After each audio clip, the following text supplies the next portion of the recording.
Hello, my name is Reggie Chapman. I use he, him pronouns. I am the Director of Policy at the Fortune Society's David Rothenberg Center for Public Policy. Welcome to Both Sides of the Bars, which is a discussion driven show that examines the criminal legal system from various perspectives, including people most impacted by the system. Here we discuss critical questions about how the criminal legal system works, its intersections with social justice, and the efforts that advocates are making to improve the lives of everyone involved. We ask that you, the viewers, spread the word about both sides of the bars and share your comments with us on Twitter, also known as X, at the Fortune SOC. Today's show is titled Restorative Justice. What would it look like going forward? Here we will explore restorative justice as an approach to addressing harm through accountability, healing, and repair. Rather than focusing on punishment alone, restorative justice practice center on the needs of those harmed while creating meaningful opportunities for accountability and change. This conversation looks at how restorative justice can move from the margins to the center from criminal legal system reform. We will also look at what it would look like to build a system grounded in dignity, responsibility, and community. This episode features Patrick Stevens. Patrick is a leadership fellow at the Center for Community Alternatives, also known as CCA. He is also a formerly incarcerated person and a restorative justice practitioner. Good afternoon, Patrick. We're excited to have you on both sides of the bars. Good afternoon, Reggie. It's a pleasure to be here. Thank you for having me. So I guess with no further ado, how about we just jump into the questions, Patrick? My first question for you is that can you share a moment from your own journey when you first saw restorative justice practices in action and realized it was different from traditional punishment? Wow. It's a great question. I think so. The early years, I got introduced to restorative justice work by um, a good friend and mentor while I was at Shawanga Correctional Facility, Shuaib Abdul Rahim, who now works for Common Justice doing amazing work in the restorative justice space. And he sort of introduced the framework of restorative justice to us. Um, And I think the first time that we really were able to practice it while we were incarcerated um, was during my time as the president of the CAU, which is an organization inside of the prison. And a lot of our work was trying to mend conflicts within the community. And so, what does that look like? It's bringing people together. It's trying to understand what their issues are, and this sort of begins in the space of what we might call conflict resolution. But restorative justice is a lot more intimate and a lot more detailed and more profound in its impact than simply just mediating a conflict. It's addressing the harms that are done to people when um, other remedies do not really satisfy that requirement. Thank you for that insightful response, Patrick. You said a few things in there, but one thing I want to highlight that spoke to me is the idea of community.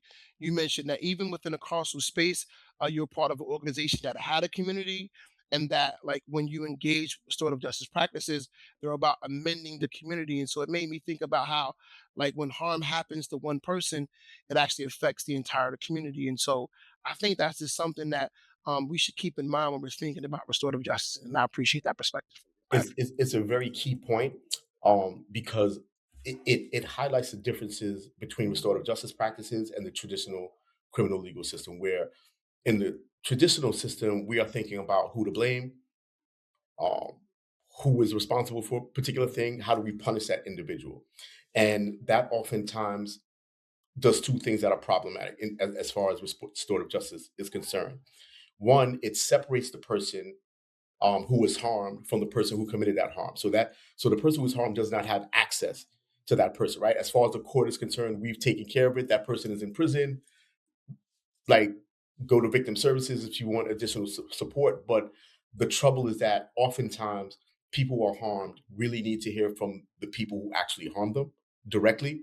And so the criminal legal system sort of creates that separation where that can happen, right? So that really disrupts community in a lot of ways.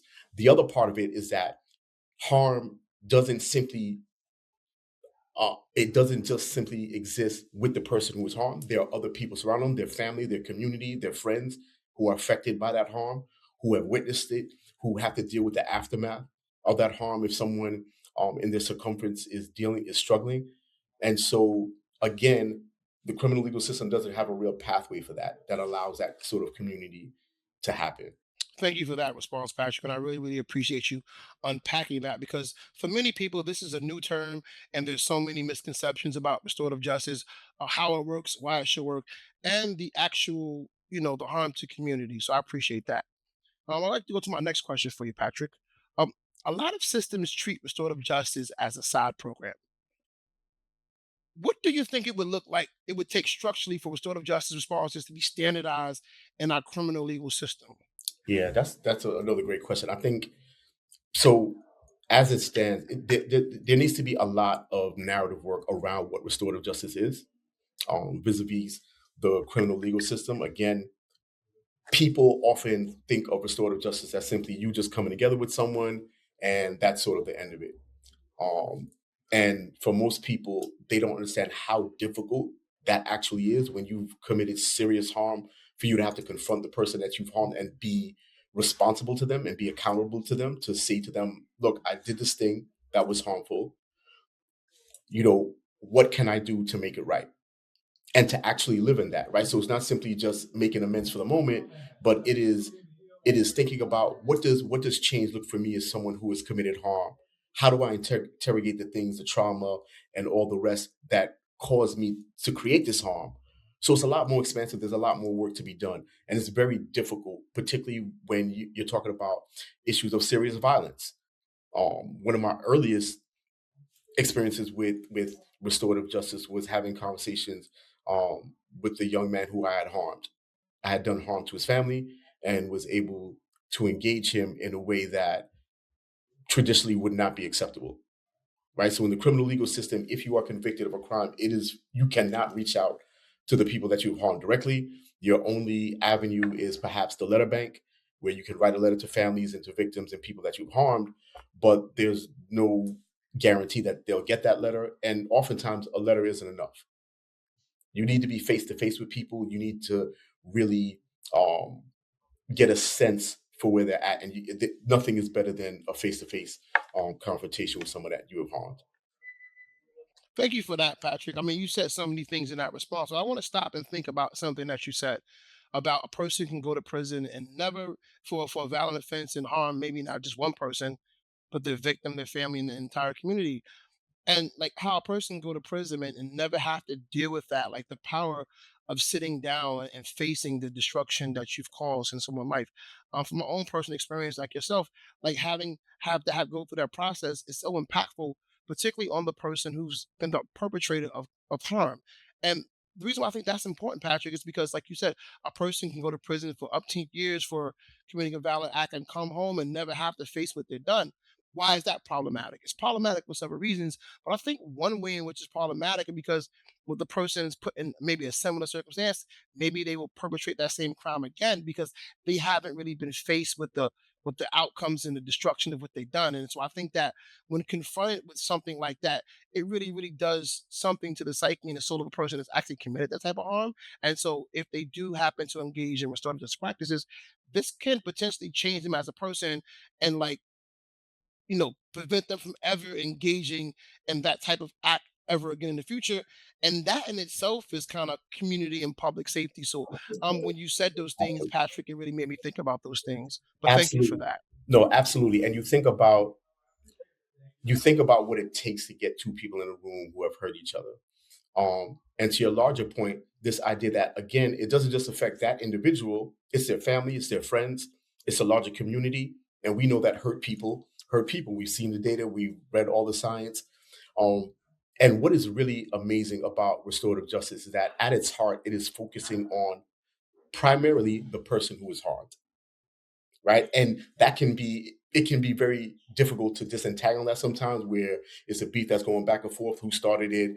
Hatfield, McCormick. How did it begin? But ultimately, you want to seek healing for people primarily. That is the primary focus.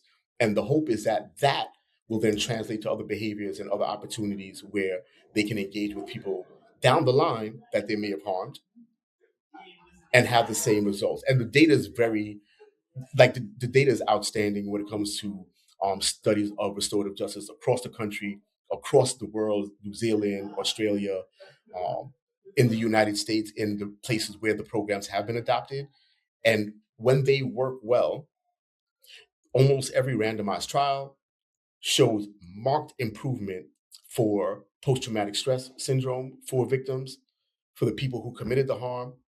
The recidivism rate, particularly for a violent crime, is extremely low as compared to the criminal legal system. And so, like, we see all of the benefits in terms of community building. We see that people's mental health are improved by engaging in these processes because largely they're about telling the truth to each other.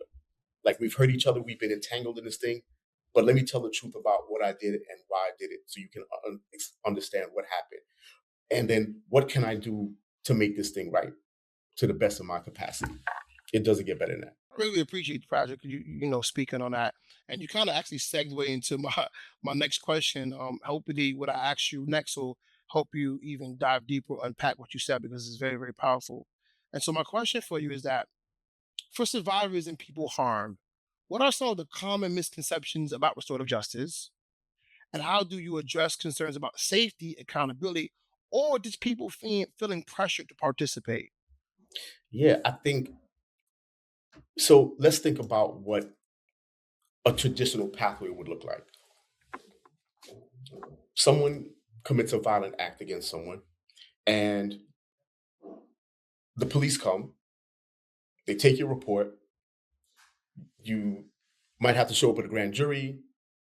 There's constant engagement with the criminal legal system long before that person even goes to trial or there's engagement, right? So there's a great deal of trauma in reliving something that happened to you without having direct access to the person that did it. Oftentimes, victims don't know why they were targeted, right? They may not know why.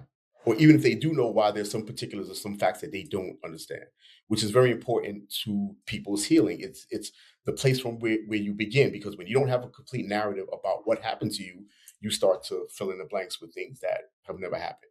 And that has implications for your own health down the line. And so having someone tell you the truth about something that they did to you is very valuable.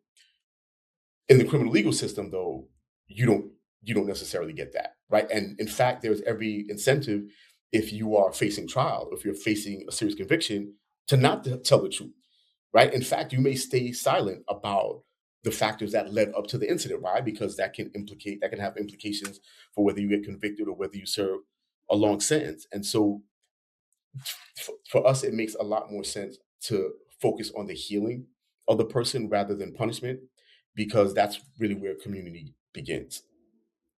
And so for me, the thought is how can we build upon those frameworks? And then the other thing is that this is not something that necessarily only has to happen pre-trial or right after an incident.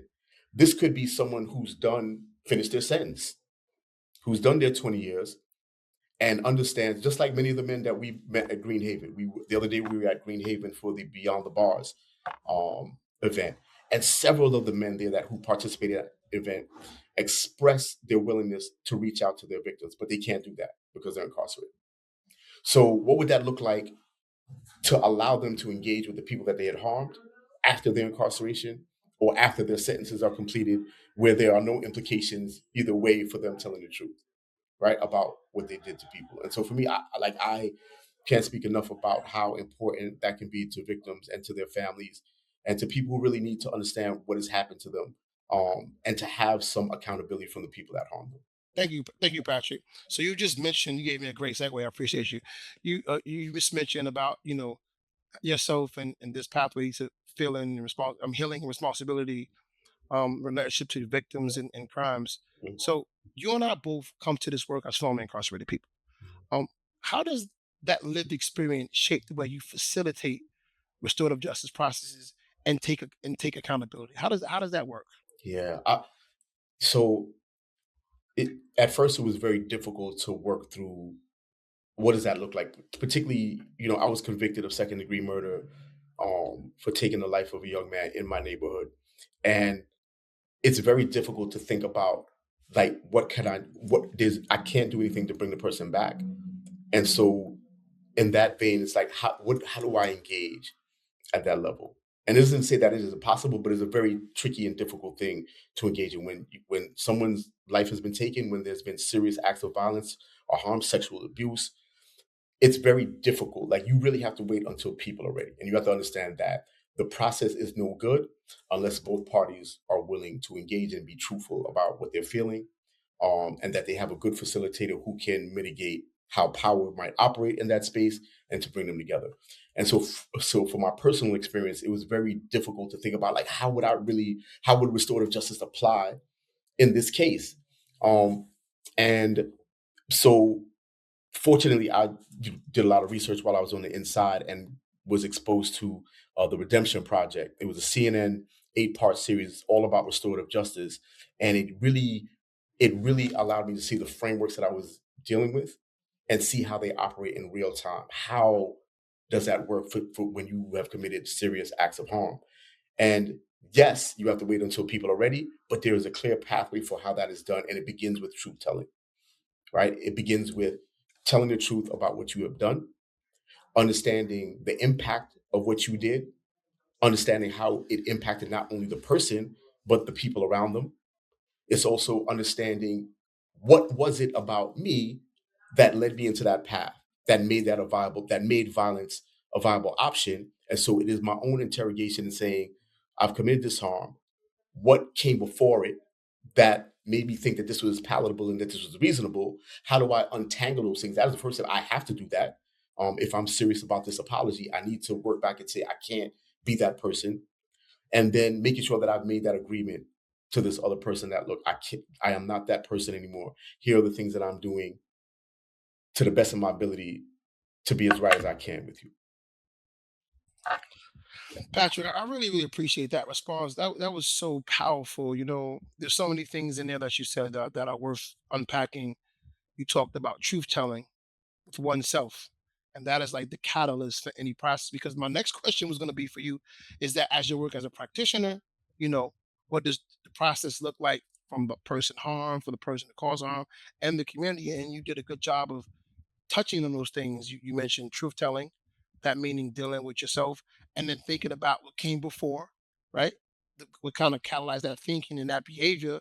And that actually ties into the community itself, because by large and part, a lot of people behaviors are informed, they're socialized in a certain way, by things in the community that actually drove that. And so why am I mentioning that? Well, I'm mentioning that just to say that, like, from your explanation of restorative justice, what it looks like, it seems to really have this holistic approach to it. And one may think it's about just the arbitrator of violence, or the person who received the immediate harm, and then even of the family. But you're saying that this encompasses entire communities, because the communities not only plays a role in that, but has been affected by that. So I just want to say to you that I appreciate the explanation of that. Truly do. And if I can, let me sort of like take you through an example of like how we process restorative justice here. Like I said, mostly it's primarily centered on the person who is harmed. So if we have two young people here at the center who have engaged in harm, um, I want to get a sense of like what actually happened, right? Basic statement of facts: what happened, who did what to who, and I'm going to go to both parties and assess whether to get a sense of like what actually happened. And so, in my estimation, the person who was what harms are happening, I want to talk to those individuals about that harm. What happened to you? How are you feeling about it? Are you open to having a dialogue with this person who committed this harm?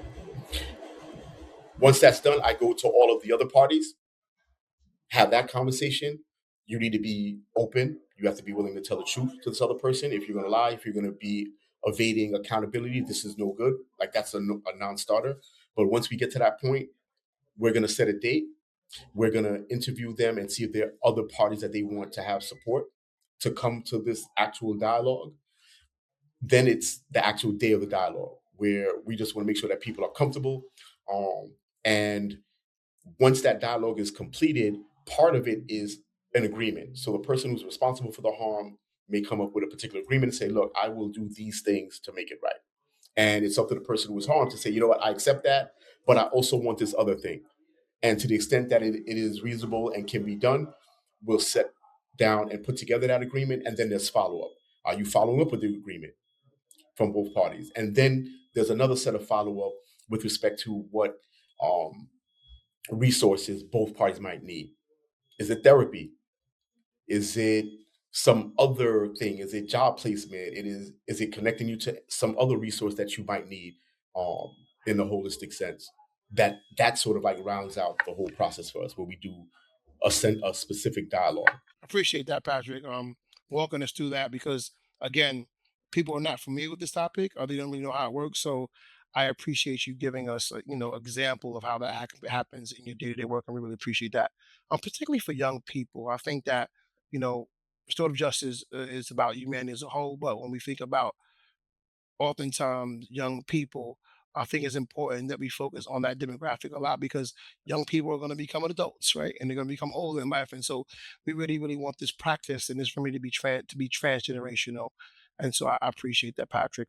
My next and potentially last question for you, because we're up against time, is that like if New York fully embraced restorative justice over the next decade, what would it look and feel? What will look and feel different in our courts, our prisons, in our jails, and in the communities most impacted by violence and criminalization?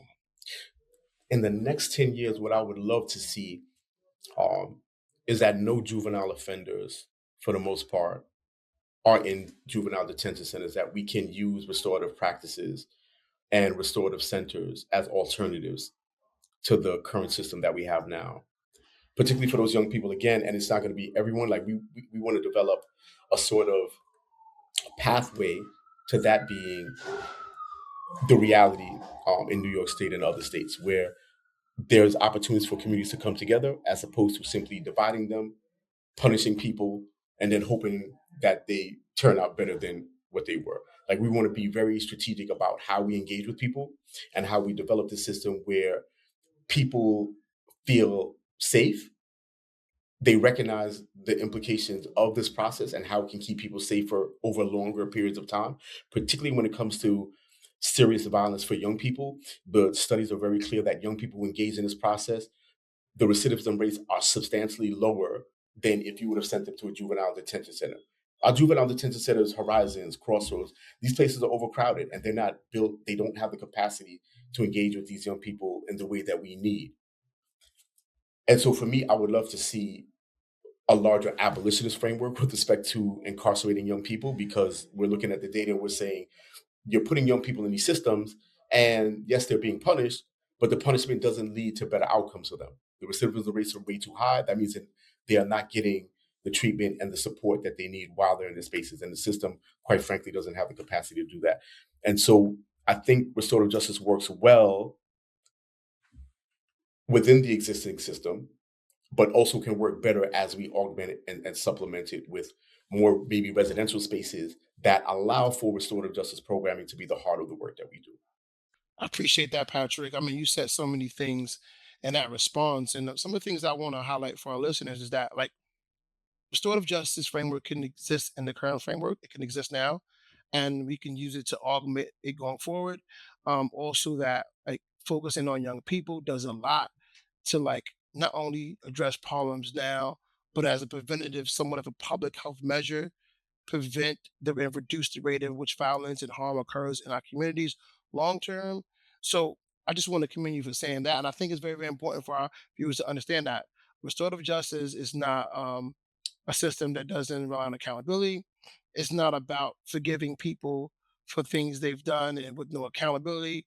What is essentially is that is focusing on the parties harmed and not just the individual party, but not just their family members, but the communities and society at large. And I think that's very, very important for our viewers.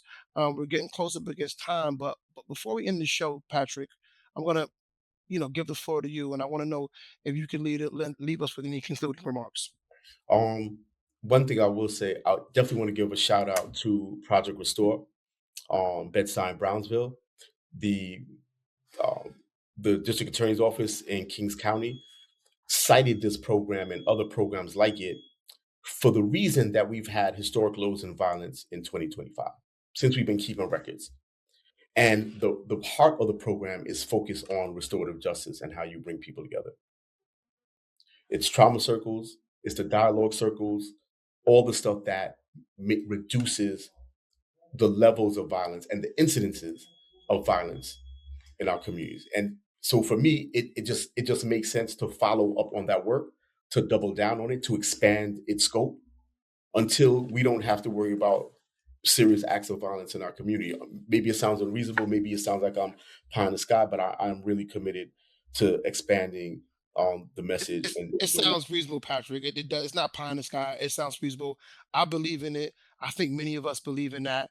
And so I just want to say thank you for sharing your thoughts with us. Thank you to the viewers for joining us for another thought-provoking discussion.